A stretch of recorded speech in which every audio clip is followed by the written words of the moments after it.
Immortal and Martial Dual Cultivation, episode 91. Untuk melihat video selengkapnya, sahabat bisa kunjungi playlist yang telah Sabta Novel sediakan.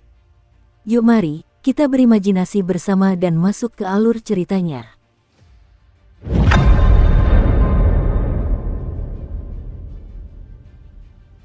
Namun, ada apa dengan Mu Cheng? Mengapa dia tidak turun meskipun sudah mendapatkan bendera? Mengapa dia melompat kembali? Sebagian besar penonton di tribun tidak terlalu bersimpati pada penderitaan Gao Yang. Lagi pula, hal-hal yang dilakukannya memang sangat keji. Saat semua orang masih mendiskusikan hal-hal sebelumnya, Mu Heng melakukan sesuatu yang sangat mengejutkan. Dia mematahkan bendera di tangannya. Xiu, Zhang Lai dan Xiao Chen bergerak bersamaan. Mereka masing-masing mematahkan satu bendera. Dari 5 bendera terakhir, hanya satu yang tersisa untuk mereka bertiga, yang melayang perlahan. Apa yang mereka lakukan? Ketiganya jelas-jelas telah mendapatkan bendera. Mereka bisa mengakhiri tahap ini sekarang juga. Kenapa aku merasa mereka berniat memulai pertempuran terakhir lebih awal? Aku benar-benar tidak mengerti ujian kali ini. Ini baru tahap kedua, tapi sudah sangat menegangkan. Apa yang sebenarnya terjadi? Ketiganya telah terjebak dalam jalan buntu. Hanya satu dari mereka yang akan mendapatkan bendera. 2 lainnya akan tersingkir. Tidak hanya orang-orang yang melewati panggung dan mereka yang berada di lapangan yang tidak memahami situasi saat ini, tetapi para murid inti lainnya dan berbagai master puncak juga tidak tahu mengapa mereka mempercepat pertempuran terakhir. Tetua kedua, yang berdiri di samping tetua pertama Jiang Qi di mimbar tertinggi bersama para tetua lainnya, tertawa kecil. Ketiga orang ini tampaknya telah memahami niatmu. Aku ingin tahu siapa yang lebih disukai tetua pertama. Kekuatan ketiga orang ini dengan mudah menempati posisi 10 besar dalam ujian murid inti manapun di masa lalu.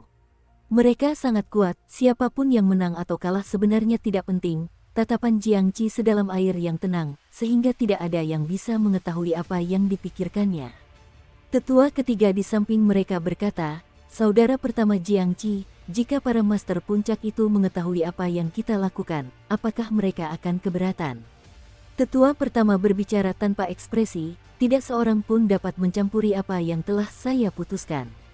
Ketika para tetua lainnya mendengar ini, dada mereka terasa sesak. Mereka semua terdiam dan berhenti membahas masalah tersebut.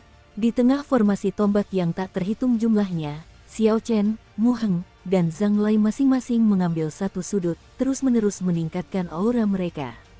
Energi ki dan darah ketiganya menjadi sangat kuat.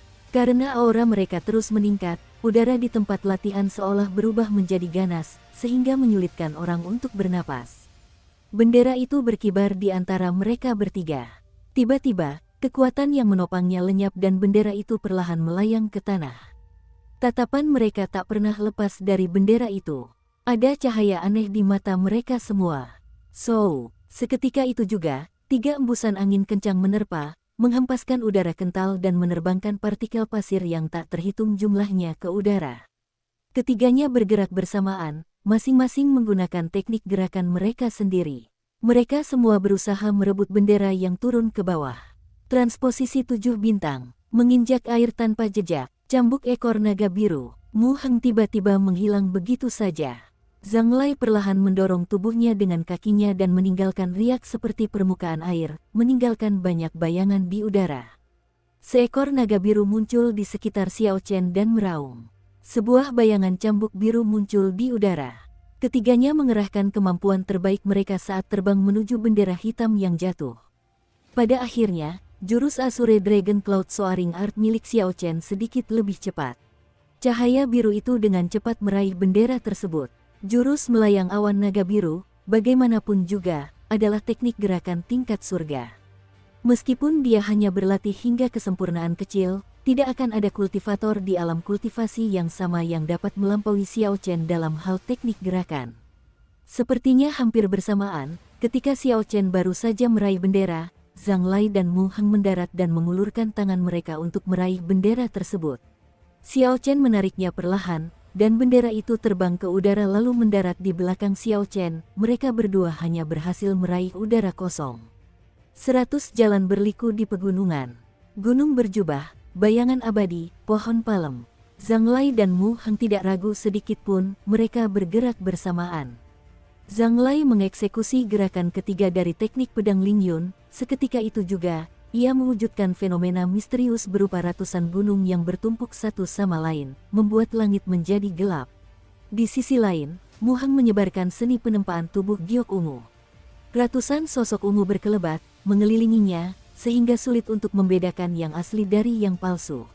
Xiao Chen menunjukkan ekspresi serius. Orang-orang ini bukanlah Grandmaster bela diri tingkat tinggi biasa.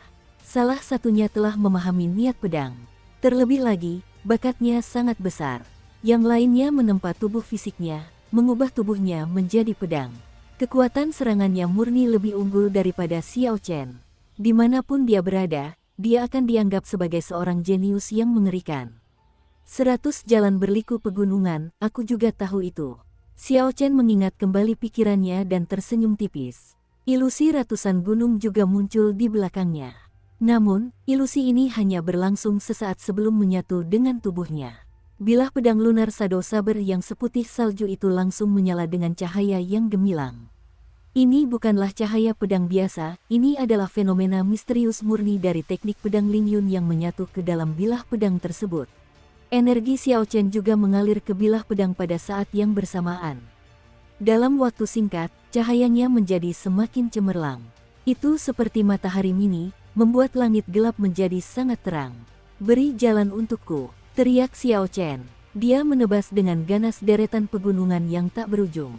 Gemuruh yang mengguncang langit dan bumi terdengar tanpa henti. Gunung-gunung bergetar dan seluruh lapangan latihan mulai berguncang tanpa henti. Udara mulai bergerak dengan arus angin yang sangat kencang. Beberapa ujung tombak di tanah tidak mampu menahan tekanan dan tercabut dari tanah lalu terlempar ke udara. Bang! Pegunungan itu lenyap, dan Zhang Lai muncul di udara dengan wajah agak pucat. Dia bergerak perlahan ke bawah, dan sinar matahari kembali menyinari tanah, membuat area itu terasa panas. Huci! Gerakan Xiao Chen sama sekali tidak berhenti. Setelah ia mendorong mundur Zhang Lai, ia dengan cepat berputar dan memindahkan pedang bayangan bulan ke tangan kirinya. Ia melancarkan jurus pemahatan tubuh naga dan harimau, dan tulang-tulang di tubuhnya berulang kali berderak dengan suara pilih pala. Otot-otot tubuh Xiao Chen terlihat membesar. Sebuah bayangan harimau raksasa muncul di hadapannya, meraung keras dan tanpa henti. Hal ini meningkatkan aura Xiao Chen ke level yang lebih tinggi. Harimau ganas meninggalkan pegunungan. Ratusan sosok di sekitar Mu Heng menyatu kembali ketika mereka berada di dekat Xiao Chen. Auranya juga meningkat hingga puncaknya. Saat berhadapan dengan aura Raja 100 binatang buas, auranya sama sekali tidak kalah. Ledakan untukku, teriak Mu Heng dengan marah. Telapak tangan kanannya yang berwarna ungu seperti giok membawa kekuatan gabungan dari beberapa ratus bayangan dan menghantam tinju Xiao Chen tanpa ragu-ragu. Ledakan. Saat kepalan tangan dan telapak tangan bertemu, terdengar seperti guntur yang mengguncang langit di tempat latihan yang sunyi, menggema di telinga orang banyak. Suara itu membuat gendang telinga mereka bergetar. Beberapa kultivator yang lebih lemah bahkan menjadi tuli untuk sementara waktu. Gelombang kejut menyebar dengan dahsyat dalam gelombang-gelombang, bergerak ke segala arah. Tombak-tombak yang terlempar berubah menjadi debu dan tersebar tertiup angin. Mereka berdua mundur, mereka langsung bergerak mundur beberapa ratus meter. Xiao Chen melakukan salto di udara dan mendarat dengan lembut di ujung tombak. Kemudian, dia perlahan meraih bendera hitam yang selama ini dia lindungi di belakang punggungnya. Di sisi lain, Mu Heng tidak setenang Xiao Chen. Setiap langkah yang diambilnya, ujung tombak akan meledak. Dia baru berhasil berhenti setelah menghancurkan 100 ujung tombak. Satu telapak tangan dan satu kepalan tangan, keduanya sepenuhnya mengandalkan kekuatan tubuh fisik mereka. Mereka berakhir seri. Meskipun semua ini membutuhkan waktu lama untuk dijelaskan, ini hanyalah satu gerakan yang dipertukarkan antara Xiao Chen dan mereka berdua, hanya membutuhkan beberapa tarikan napas. Ketiganya berdiri di sudut masing-masing, mengatur energi mereka. Mereka tidak terburu-buru untuk bergerak. Situasi yang bergejolak di formasi tombak itu langsung mereda. Namun, semua orang tahu bahwa ini hanyalah ketenangan sebelum badai. Memang, setelah beberapa saat, Zhang Lai dan Mu Heng berteriak dan menyerbu Xiao Chen. Kini, Keduanya tahu bahwa mereka tidak sebanding dengan kekuatan Xiao Chen, mereka hanya bisa bekerja sama untuk mengalahkannya. Sudut bibir Xiao Chen sedikit melengkung. Dia langsung meraung saat merasakan emosi yang meluap. Sejak meninggalkan klan Xiao, dia tidak pernah benar-benar bertarung sepuas hatinya. Setiap lawan yang dihadapinya selalu terlalu lemah atau terlalu kuat. Kini, setelah bertemu dua lawan dengan kekuatan yang hampir sama, ia akan menikmatinya dan bertarung hingga merasa puas. Xiao Chen menggunakan pedangnya untuk menangkis serangan Zhang Lai dan tinju kiri Xiao Chen menangkis angin telapak tangan yang dikirim oleh Mu Heng. Sosok ketiganya terus bergerak dalam formasi tombak. Terdengar suara-suara tanpa henti seperti angin pedang, angin telapak tangan, raungan harimau, dan banyak lagi. Setelah beberapa saat, mereka bertiga telah bertukar ratusan gerakan. Kemanapun mereka lewat, ujung tombak akan hancur dan angin kencang bertiup, memenuhi udara dengan pasir. Tak lama kemudian, di bawah serangan bertubi-tubi dari mereka berdua, Xiao Chen telah bertahan lebih dari 500 gerakan. Namun, dia tidak berada dalam posisi yang bully. Sebaliknya, semakin dia bertarung, semakin ganas auranya. Para penonton di tribun hanya bisa melihat samar-samar sosok mereka bertiga melalui kabut kuning yang memenuhi udara dan mendengar suara senjata, tinju, atau kaki yang saling berbenturan. Pertarungan itu begitu fantastis, namun mereka dipisahkan oleh tabir pasir. Mereka hanya bisa merasakan kepedihan di hati dan menyesali betapa malangnya kejadian itu. Xiao Chen ini benar-benar kuat. Meskipun diserang oleh dua orang, dia tidak berada dalam posisi yang bully. Ketenaran Xiao Chen dari puncak Qingyun memang pantas disandangnya. Dukung terus channel YouTube Sabta Novel. Zhang Lai dan Mu Heng juga tidak kalah hebat. Seorang Saint bela diri tingkat rendah biasa tidak akan mampu menandingi mereka. Bagaimana mungkin mereka buruk? Tidak perlu berbicara untuk Zhang Lai, puncak Tianyu telah mengakui dia dan kekuatannya berada di antara 10 murid inti puncak Tianyu teratas. Adapun Mu Heng, aku mendengar dari orang-orang puncak Beichen bahwa dia sebenarnya adalah putra master puncak. Dia telah berlatih secara terpencil di pegunungan belakang, mengubah tubuhnya menjadi pedang dan menggunakan kekuatan fisiknya untuk membuktikan daunnya. Setiap kali kultivasinya meningkat, kekuatannya akan meningkat secara eksponensial. Aku penasaran berapa lama lagi Xiao Chen bisa bertahan. Kurasa dia tidak akan mampu bertahan lebih lama lagi, setelah 500 gerakan. Memang, bagaimanapun juga, dia satu lawan dua. Kelelahan esensinya 2 kali lipat dari dua lainnya. Semakin mereka bertarung, semakin jelas hal itu akan terlihat. Namun, untuk bisa bertahan begitu lama, kekuatannya sungguh mengerikan. Sementara orang-orang dalam formasi tombak bertarung, para penonton sibuk mendiskusikan pendapat mereka. Setelah pertarungan ini, bahkan jika Xiao Chen kalah, rumor tentang dirinya akan runtuh. Seperti kata pepatah, orang awam menyaksikan keseruannya, para ahli menyaksikan tekniknya. Beberapa master puncak di platform tinggi itu benar-benar terkejut oleh Xiao Chen, mereka takjub dengan kekuatannya. Auranya bertahan lama dalam pertempuran yang panjang dan dia bisa melakukan banyak hal sekaligus antara teknik pedang dan teknik tinju, menyelaraskannya dalam keseimbangan sempurna. Orang ini menakutkan, desah master puncak Gang Yu. Chu Xiangyun, master puncak gadis giok, juga dipenuhi kekaguman, tubuh fisiknya sebanding dengan Mu Chen dan teknik pedangnya dapat menekan Zhang Lai. Esensinya tampaknya tak habis-habisnya. Aku penasaran seberapa kuat dia nanti ketika menjadi seorang Saint bela diri. Sejak kepala puncak Biyun, Song Ke, dipermalukan sebelumnya, dia terdiam. Ketika dia melihat kekuatan sejati Xiao Chen, dia berpikir dalam hati dengan cemas, potensi Xiao Chen terlalu menakutkan. Jika aku memberinya waktu untuk berkembang, seberapa menakutkan dia nantinya.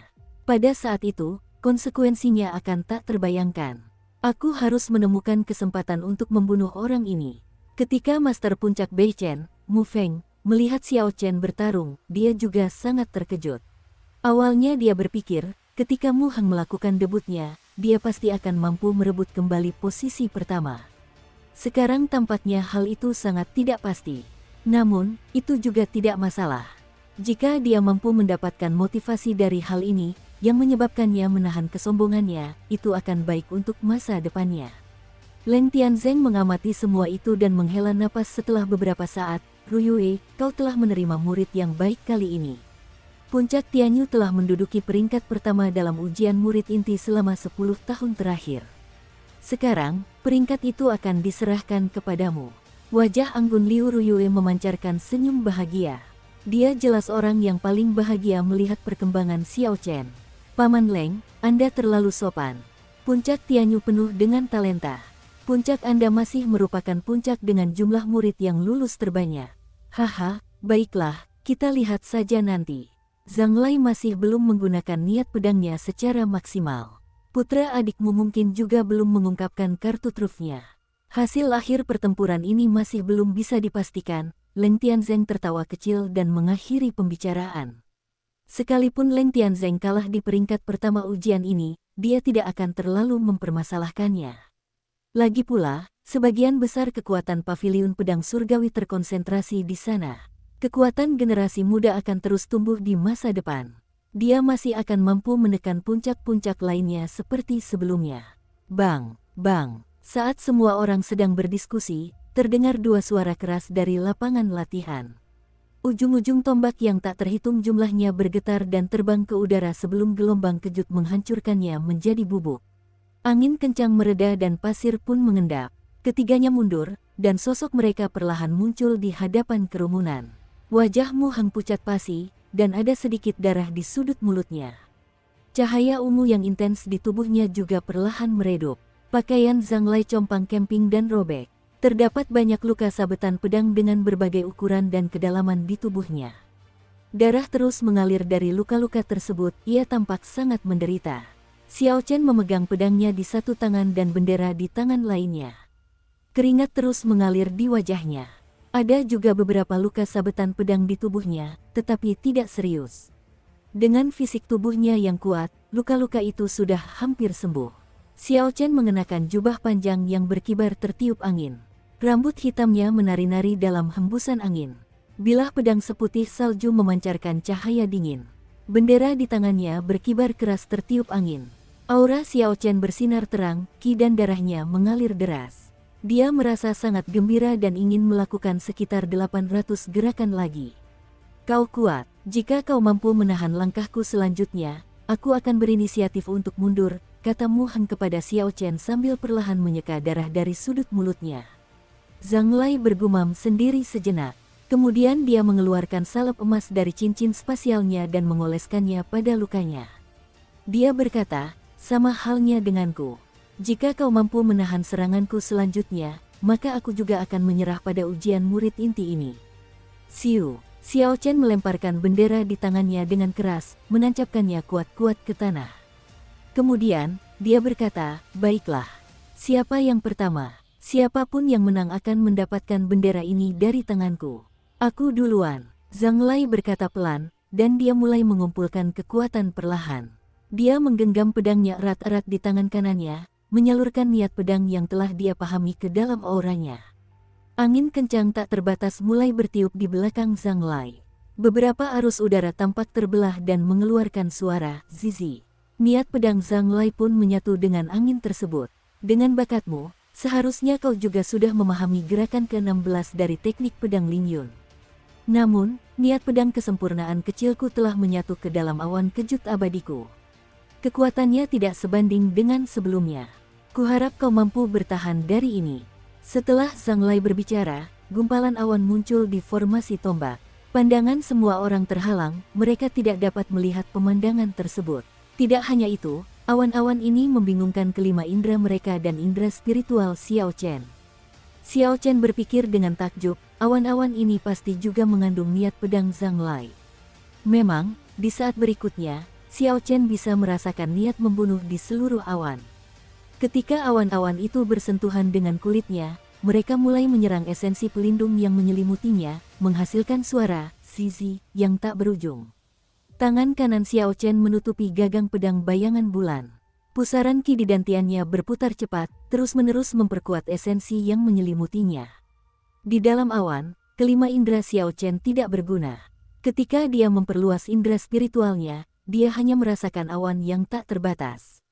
Xiao Chen seperti orang buta di dalam awan ini, dia tidak bisa melihat apapun. Dengan langkah ini, Xiao Chen untuk sementara berada dalam posisi yang kurang menguntungkan. Xiao Chen memejamkan matanya, ia merasa lebih baik tidak menggunakan penglihatannya untuk mengamati sekitarnya dan hanya beradaptasi dengan situasi yang ada. Zhang Lai, yang bersembunyi di balik awan, memusatkan niat membunuhnya pada Xiao Chen. Dia bisa merasakan setiap gerakan Xiao Chen. Dia tersenyum tipis, siapapun itu, setelah kelima indera mereka kacau, mereka tidak akan mampu menahan serangan pedangku ini. Awan menakjubkan abadi. Awan di sekitarnya perlahan menyebar dan berkumpul menuju pedang di tangan Zhang Lai. Bintik-bintik cahaya putih mulai menari-nari tak menentu di bilah pedang hitam itu.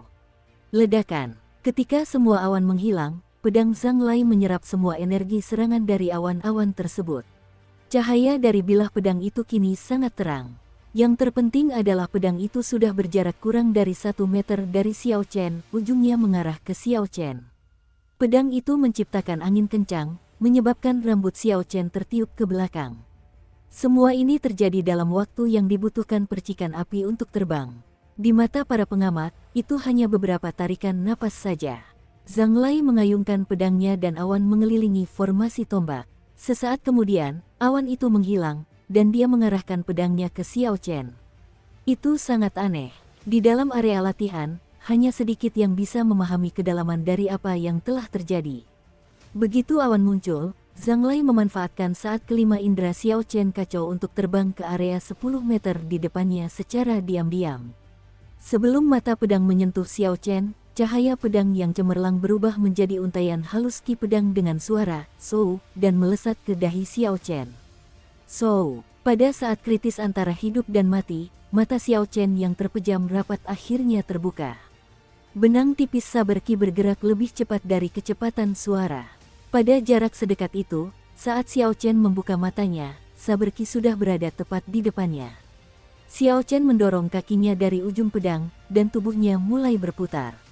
Tubuhnya yang berputar mengeluarkan suara "huci-huci" saat berputar. Hal itu menciptakan arus udara yang mengerikan, sebuah tornado kecil muncul di ruang sekitarnya. Benang halus itu mengejar Xiao Chen, dengan cepat memanjang di udara. Di setiap tempat yang dilewatinya, retakan muncul di udara untuk sementara waktu. Benang tipis ki pedang itu sepertinya akan menangkap Xiao Chen tetapi tidak berhasil. Bibir Zhang Lai melengkung ke atas membentuk busur, dan dia mengayunkan tangan kanannya, yang memegang pedang, ke atas. Benang halus itu mulai menipis perlahan. Kemudian, dia menatap Xiao Chen dan tertawa sambil berkata, "Percuma. Secepat apapun kau berlari, kau tidak akan pernah lolos dari awan kejut abadi milikku yang dipenuhi dengan niat pedang kesempurnaan kecil." Xiao Chen terus berputar, dia tidak terpengaruh oleh kata-kata Zhang Lai. Ki pedang yang seperti benang itu akhirnya menjadi sangat halus, tidak terlihat lagi, benar-benar lenyap di udara. Xiao Chen juga telah memahami awan kejut abadi. Tentu saja, dia tidak berpikir bahwa awan kejut abadi telah lenyap. Ledakan di detik berikutnya adalah esensi sejati dari awan kejut abadi. Xiao Chen terus berputar, terbang semakin tinggi. Dalam sekejap mata, dia sudah berada lebih dari 100 meter di atas permukaan tanah. Teknik awan mengejutkan abadi awalnya merupakan teknik bela diri tingkat bumi unggul. Kekuatannya hampir setara dengan teknik bela diri tingkat surga. Hal ini terutama berlaku untuk 3 gerakan terakhirnya. Selain itu, Zhang Lai telah menyalurkan seluruh niat pedangnya ke dalamnya. Bahkan Xiao Chen pun tidak tahu seberapa kuat awan kejut abadi ini. Jika Xiao Chen ingin memblokir gerakan ini dan meraih kemenangan mutlak, Xiao Chen tidak punya pilihan lain selain menggunakan gerakan ke-17 dari teknik pedang Lingyun. Namun, Xiao Chen belum berhasil mencapai terobosan di jalan berliku mengelilingi puncak. Tiba-tiba ia mendapat inspirasi dan sedikit memahami sesuatu. Ia memanfaatkan kesempatan ini dan mengambil risiko, bertindak sesuai dengan perasaannya. Jika gagal, setidaknya Xiao Chen akan terluka parah oleh awan kejut abadi yang dipenuhi dengan niat pedang, membuang setengah tahun waktu yang bisa dia gunakan untuk berkultivasi. Jika berhasil, dia akan memahami gerakan ke-17 dari teknik pedang Lingyun, jalan berputar mengelilingi puncak. Setelah itu, dia akan memiliki 1 kartu truf lagi di tangannya. Peluang keberhasilannya adalah 50-50. Xiao Chen tidak ragu untuk mengambil risiko. Dengan pemahamannya saat ini, dia belum mampu memahami jalan berliku mengelilingi puncak. Begitu dia memahami jalan berliku mengelilingi puncak, kekuatannya akan meningkat ke tingkat yang mengerikan. Saat ini, kesempatan ini ada di hadapan Xiao Chen. Jika dia tidak memanfaatkan kesempatan ini, dia mungkin tidak akan mendapatkan kesempatan untuk memahami hal ini selama 10 tahun lagi. Sekarang, Zhang Lai berteriak, benang halus yang tadinya menghilang ke udara muncul kembali. Benang itu seperti laser yang terbuat dari ki pedang, menembus seluruh formasi tombak, menembus segalanya tanpa berhenti atau melambat. Sebuah dinding yang berjarak 2000 meter dari Zhang Lai, di luar lapangan latihan, ditembus oleh ki pedang. Seluruh dinding itu langsung mulai retak dan runtuh dalam sekejap. Untungnya, area yang dicakup oleh serangan benang halus itu hanya berupa titik. Selama benang itu menghilang, Xiao Chen mulai mengangkat tubuhnya lebih tinggi. Dia sekarang berada beberapa ratus meter di atas tanah. Mati, awan mencengangkan abadi, meledaklah. Zhang Lai berteriak dengan marah. Energi pedang yang berkilauan seperti laser itu menyebar dan berubah menjadi garis-garis cahaya yang tak terhitung jumlahnya, melesat ke segala arah dan menyebabkan ledakan hebat. Boom, boom, boom. Untaian-untaian itu terlepas seperti kembang api. Itu pemandangan yang sangat indah. Namun, di dunia ini, semakin indah sesuatu, semakin berbahaya pula. Hal ini pun tidak terkecuali. Bagus, niat pedang Zhang Lai memang mengerikan. Awalnya, awan kejut abadi hanya efektif dalam garis horizontal. Sekarang, ia tidak memiliki titik buta. Terlebih lagi, kekuatannya bahkan lebih besar sekarang. Ia jauh lebih dekat dengan teknik bela diri tingkat surga. Aku jamin, dengan statusku sebagai pemimpin puncak biyun, jika Ye Chen tidak mati, setidaknya dia terluka parah. Tidak mungkin dia bisa menghindari ini. Song Ke, yang matanya tampak kosong sepanjang waktu, berteriak kegirangan ketika melihat pemandangan ini. Seolah-olah dia takut tidak ada yang tahu, suaranya sangat keras. Liu Ruyue juga merasa cemas. Dia tidak menyangka teknik pedang Ling Yun akan seseram ini. Bahkan dengan kekuatannya, dia harus mengerahkan banyak usaha untuk menangkis gerakan ini. Bisakah Ye Chen menghindarinya? Setiap berkas cahaya membawa energi yang sangat mengerikan. Cahaya itu dapat dengan mudah menembus pertahanan seorang Grandmaster bela diri. Terlebih lagi, tidak ada titik buta, tidak ada cara untuk menghindarinya. Karena tidak ada cara untuk menghindar, maka aku akan menghancurkannya. Xiao Chen berhenti berputar dan berteriak, jalan berliku mengelilingi puncak.